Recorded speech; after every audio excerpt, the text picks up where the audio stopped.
A very good morning to everyone in this meeting. I am pleased to be joining you today and discuss women leadership for impact. And I just want to start saying that, first of all, this is a really good platform to highlight women that are in leadership, that are interested in leadership, and for us to share ideas on how best we can continue to bring in more women into leadership spaces.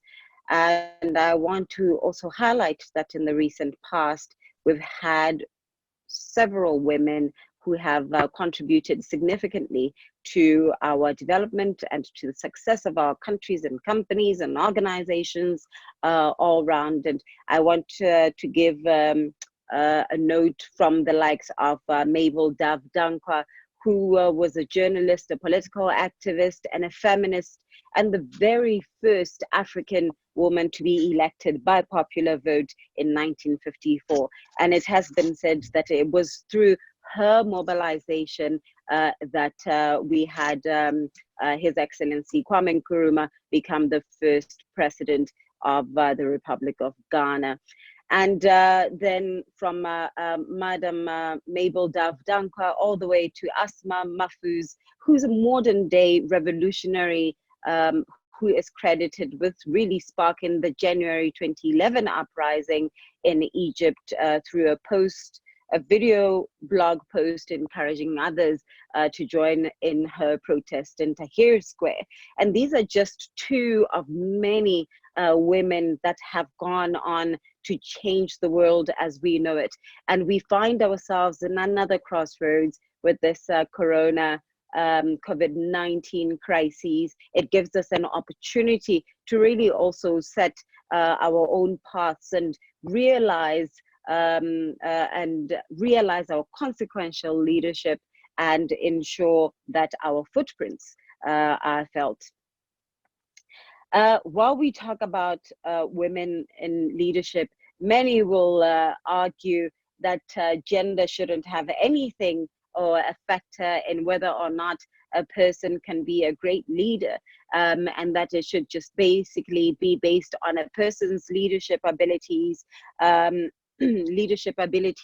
their strengths and traits. However, we all know that many studies that suggest that gender does have a role in leadership, and this is because women's inclination is towards a more holistic, self-reflective approach, and they are leaders as those who they are seen as leaders as those who share their knowledge and connect with their colleagues to help the team and the business or the countries. And when women bring their attitude into managerial roles or into leadership roles, it may actually make them stronger and more effective leaders. There are several studies that can be read around this, and most lately there's the gender parity for 2020 with the World Economic Forum. And I know that the McKinsey firm has also released a study that points out that having companies that have women leaders also fare better financially. And the greater involvement of women results in a broader perspective on crises, and it paves way for the deployment of richer and more complete solutions than if they had been imagined by a homogeneous group. So essentially, when we're sitting at a table and there's only a homogeneous group that needs to make a decision, we find that the more that gets diluted and women are brought into the table, the more decisions are better, more innovative, and imaginative. And according to some existing research as well on gender and leadership, it points out that leadership styles can be categorized into either masculine or feminine. And masculinity and agentism relates to the traits associated with male leadership, such as being assertive, controlling, aggressive, ambitious, over-ambitious, dominant, forceful, individualistic, and competitive, while those that are feminine are associated with women leaders and the likes of caring about welfare of other people, affectionate, helpful, kind, sympathetic, interpersonally sensitive, nurturing, and gentle. But I must hasten to mention that not all women and not all men.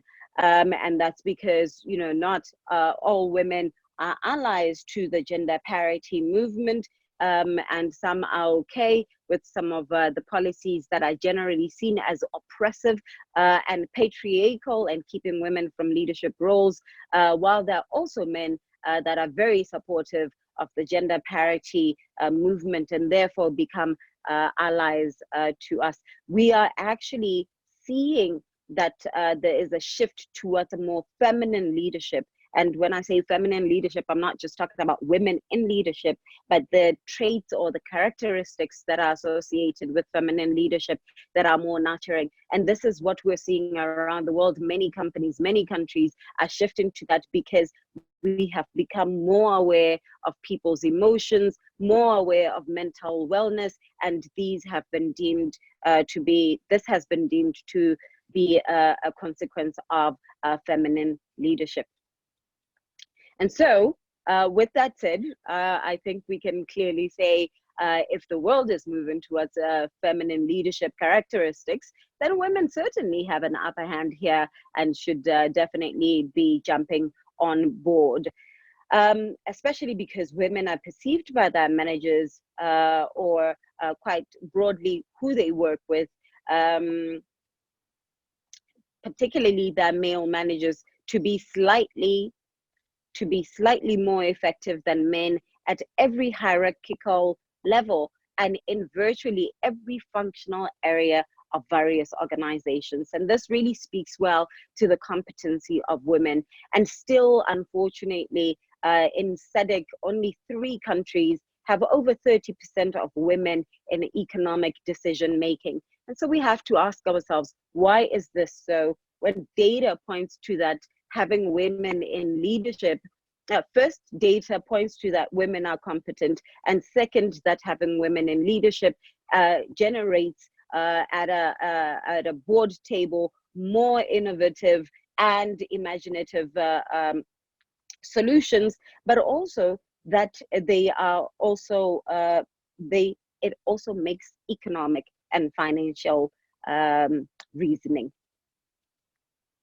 So leaders therefore need to take a hard look at what gets on the way of promoting women in their nations, in their organizations. And clearly there's an unconscious bias that women don't belong in senior level positions, and this plays a role, and we have to really deal with the issues of unconscious biases. There are several papers that talk about this, and I would encourage all the participants to go look at this. Particularly, there was an article, I think, from 2016 in the Harvard Business Review that I recommend you go and read.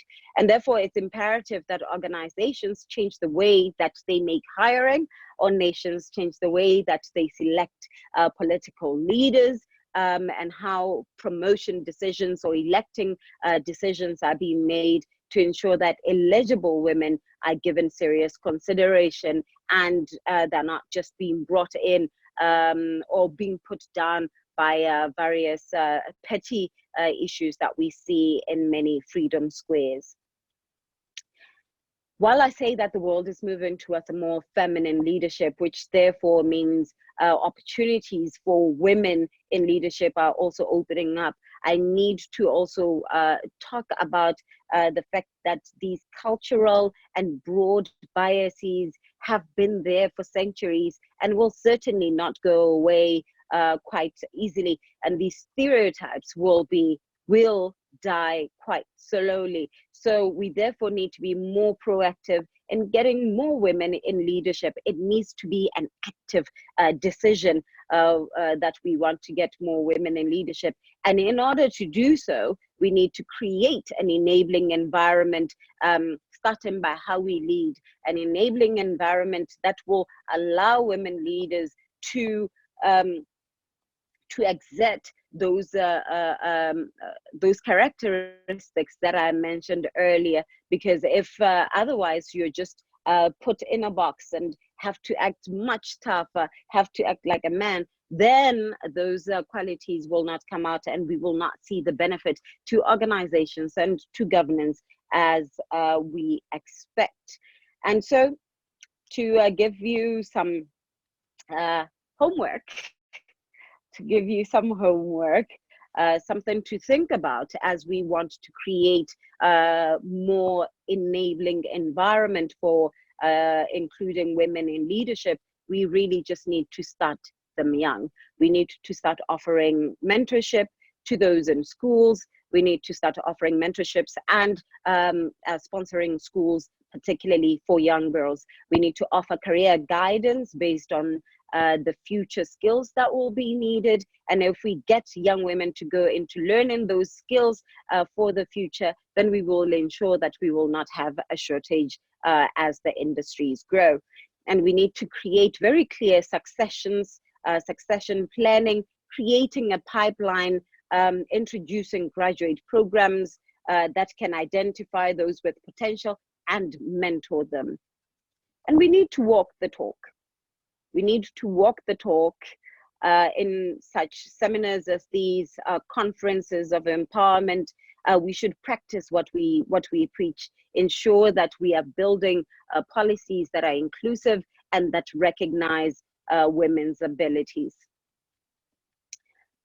And also, if you're in a position of hiring, then let's offer packages that make sense to women, that incentivize them. Let's make roles such that they are deliverable focused instead of time focused. That way, someone can decide how much time they want to spend at home, but still know that they are supposed to deliver on a certain time, and then they can work out their own timing. And this is particularly where the world is going. As now we're working from home, we're learning to balance these things more and more. And thanks to this COVID crisis, we're also learning that we don't need to be in the office from 8 to 5 p.m.